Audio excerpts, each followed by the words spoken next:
Hi friends. Karnataka మాజీ మంత్రి, mining king గాలి జనార్దన్ రెడ్డి కూతురి పెళ్లి కార్డుతో మరోసారి వార్తల్లో నిలిచారు. ఎవరూ ఊహించని రీతిలో వెడ్డింగ్ కార్డ్ రూపొందించి అందరినీ ఆశ్చర్యపరిచారు. ఈ కార్డ్ అందరినీ ఎంత విస్మయానికి గురిచేసిందో అంతే విమర్శలకు అవకాశం ఇచ్చింది. జైలు శిక్ష అనుభవించి తిరిగొచ్చిన తర్వాత కూడా గాలి జనార్దన్ రెడ్డి తన ధనబలాన్ని ఇంత బహిర్గంగా ప్రదర్శించడమే సర్వత్రా అనుమానాలకు తావిస్తుంది. ఈ వెడ్డింగ్ కార్డ్ మాత్రమే కాదు, గతంలో గాలి జనార్దన్ రెడ్డి ఎన్నో విషయాల్లో తన దగ్గర ఎంత డబ్బుందో, తన రేంజ్ ఏంటో చెప్పకనే చెప్పేశారు. అసలు గాలి జనార్దన్ రెడ్డి ఇంత ధనవంతుడిగా ఎలా ఎదిగారు? ఇన్ని వేల కోట్లు ఎలా సంపాదించగలిగారు? గాలి జనార్దన్ రెడ్డిని విమర్శల పాలు చేసిన అంశాలేంటి? కూతురి పెళ్లిని వందల కోట్ల రూపాయలతో చేయడం గాలి ఎంత సొమ్మును కూడబెట్టారు? అవినీతి మైనింగ్ కేసులో ప్రధాన నిందితుడిగా జైలు ఊచలు లెక్కబెట్టి బెయిల్పై బయటకొచ్చి రాజభోగం అనుభవిస్తున్న గాలి జనార్దన్ రెడ్డిపై కొన్ని విషయాలు ఇప్పుడు మీకు చెప్తాను. గాలి జనార్దన్ రెడ్డి కర్ణాటకలోని ప్రముఖుల్లో ఒకరు. బళ్ళారి కింగ్‌గా ఒక వెలుగు వెలిగిన గాలి అక్రమ మైనింగ్ కేసులో 3 ఏళ్లు జైలు శిక్ష అనుభవించి గత సంవత్సరమే బెయిల్‌పై బయటకొచ్చారు. సౌమ్యంగా మాట్లాడుతూ, వినయాన్ని ప్రదర్శిస్తూ కనిపించే గాలి సన్నిహితుల వద్ద తనను తాను విజయనగర సామ్రాజ్యపతి శ్రీకృష్ణ దేవరాయతో పోల్చుకునేవారని వినికిడి. 2011లో సీబీఐ చేసిన దాడులతో గాలి అక్రమ సంపాదన వ్యవహారం వెలుగులోకొచ్చింది. గాలికి 3 విలాసవంతమైన భవనాలున్నట్లు ఈ దాడుల్లో తేలింది. Indoor swimming pool, 70mm screen, massage parlour, bar, home theatre ఇలా సకల సదుపాయాలతో కూడిన విలాసవంతమైన భవంతులు గాలి సొంతం. చుట్టూ దాదాపు కిలోమీటరు మేర భద్రతను పర్యవేక్షిస్తూ సీసీ కెమెరాలు ఉండేవి. గాలి ఇంట్లో అత్యంత ఖరీదైన వస్తువులను స్వాధీనం చేసుకున్నారు. బంగారు కంచాలు, గిన్నెలు, స్పూన్స్, ఫోర్క్స్, కప్పులు, కుండలు, చివరికి లైటర్స్, సిగరెట్ పొడిని విదిల్చే యాస్ట్రేలు కూడా బంగారంతో తయారు చేసినవే. వీటన్నిటిని తూకం వేస్తే దాదాపు 30 కేజీలకు పైగానే తూగాయి. అంతేకాదు, 3 కోట్ల రూపాయలతో నింపిన బ్యాగులను స్వాధీనం చేసుకున్నారు. ఇవన్నీ ఒక ఎత్తైతే, గాలివారింట్లో దొరికిన సింహాసనం ఆయన రాజభోగానికి నిదర్శనం.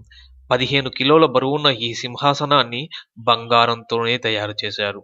2,20,00,000 విలువైన వజ్రాలతో ఈ సింహాసనాన్ని పొదిగారు. హంపీలో జరిగిన ఓ వేడుకలో గాలి ఈ సింహాసనాన్ని అధిష్ఠించారు. గాలి జనార్దన్ రెడ్డికున్న కార్లు ఆషామాషివి కాదు. Rolls Royce, Range Rover, Land Rover, Benz, Audi, BMW, వీటితో పాటు 12 స్కార్పియోలు, బొలెరోలు, ఒక విలాసవంతమైన బస్సు ఉన్నాయి. కార్లలో వెళ్లడం ఇష్టం లేకపోతే హెలికాప్టర్లో ప్రయాణించేవారు. ఈ హెలికాప్టర్ కి రుక్మిణి అని ముద్దు పేరు కూడా పెట్టుకున్నారు. ఇంటికి కుడిపక్కనే హెలిప్యాడ్ ఉంది. గాలి జనార్దన్ రెడ్డి ధరించే వస్త్రాల ఖరీదు ఎంతుంటుందో తెలిస్తే అవాక్కవ్వాల్సిందే. బంగారంతో తయారైన దుస్తులను మాత్రమే ఆయన ధరించేవారట. ఒక చొక్కా ఖరీదు కనీసం ₹1,00,000 ఉంటుందని వినికిడి. అంతేకాదు, ఆయన ధరించే బెల్ట్ బంగారంతో తయారు చేసింది. దాని విలువ 13,00,000. వాడే ఫోన్ బ్లాక్బెర్రీ గోల్డ్ ప్లేట్‌తో దానిని రూపును మార్చేశారు. గాలి వైభోగం మనుషులకే కాదు, దేవుళ్లకు బాగా తెలుసు. బంగారంతో తయారు చేసిన ఒక అడుగు ఎత్తున్న వెంకటేశ్వర స్వామి విగ్రహం, 6 అంగుళాల పద్మావతి దేవి విగ్రహం గాలి ఇంట్లోని పూజ గదిలో ఉన్నాయి. వీటితో పాటు అనేక దేవతామూర్తుల విగ్రహాలు లభించాయి. వాటి విలువ 2,30,00,000. అంతేకాదు, పూజ గదిలో మోగించే గంట కూడా 1 కేజీ బంగారంతో తయారు చేసింది. 2007 నుంచి 2010 మధ్య కాలంలో గాలి సంపాదన అమాంతం పెరిగింది. దానికి కారణం అక్రమంగా 29.8 మిలియన్ల ఇనుమును ఇతర దేశాలకు ఎగుమతి చేయడమే. ఈ ఇనుము విలువ 12,22,80,000. చైనా, బ్రెజిల్, సింగపూర్, హాంకాంగ్ దేశాలకు ఈ ఐరన్‌ను తరలించేవారు. ఈ ఒప్పందాల వల్ల గాలి సోదరులు కూడబెట్టిన సొమ్ము 5,000 కోట్లు.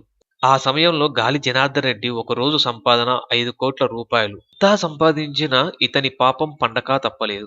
అయితే గాలి జనార్దన్ రెడ్డి జైలు పాలు కావడానికి కారణం అక్కడి దేవత సుగ్గలమ్మ తల్లి శాపం తగలడమేనని స్థానికులు చాలా మంది చెప్తుంటారు. 2006లో ఓబుళాపురం మైనింగ్ కార్పొరేషన్ అక్రమంగా ఈ గుడిని తొలగించింది.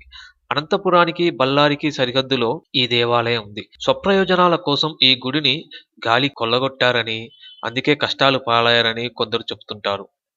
ఇంత రాజభోగం అనుభవించిన గాలి జనార్దన్ రెడ్డికి కూతురి పెళ్లి అంగరంగ వైభవంగా చేయడం పెద్ద లెక్క కాదేమో.